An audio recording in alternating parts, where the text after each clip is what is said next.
લક્ષ્ય ન્યૂઝ, એક નજર, એક લક્ષ્ય.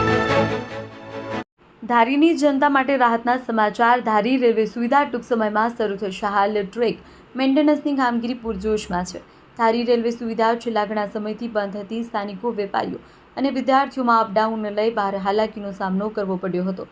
ત્યારે રેલવે સુવિધા પુનઃ શરૂ કરવા માટે સાંસદ ભરતભાઈ સુતરિયા, ધારાસભ્ય જીવી કાકડિયા અને ધારી શહેરની સામાજિક સંસ્થા બજરંગ રૂપ અને સ્થાનિકોએ ઉચ્ચ કક્ષાએ રજૂઆત કરતા આખરે રેલવે વિભાગ દ્વારા ચલાલાથી લઈને જૂનાગઢ સુધી અને ચલાલાથી લઈ સોમનાથ સુધી મીટર ગેજ રેલવે શરૂ કરવા માટે કામગીરી શરૂ કરી હતી. જે કામગીરી મુજબ પ્રથમ રેલવે ટ્રેકનું મેન્ટેનન્સ હાથ ધરાયું છે. આધારભૂત વર્તુળોમાંથી માહિતી પ્રમાણે ટૂંક સમયમાં ફરી રેલવે સુવિધા ધારી ખાતે શરૂ થઈ જશે. રેલવે સુવિધા શરૂ થવાથી વાત સાંભળી લોકોમાં પણ આનંદ છવાઈ ગયો છે. રિપોર્ટર ટીનુભાઈ લલિયા. હાલ ધારી રેલવે સ્ટેશનની અંદર અને આગળના બધા સ્ટેશનની અંદર રેલવેનું મેન્ટેનન્સનું કામ શરૂ છે, જેથી કરીને યાત્રીઓને અને અહીંની પબ્લિકને ખૂબ ઉત્સાહ અને ઉમંગ છે કે જેમ બને એમ ઝડપી શરૂ થાય એવી સંભાવના ખરી છે. મારું નામ રમેશભાઈ બાબુભાઈ મકવાણા, સ્થાનિક સામાજિક કાર્યકર તરીકે.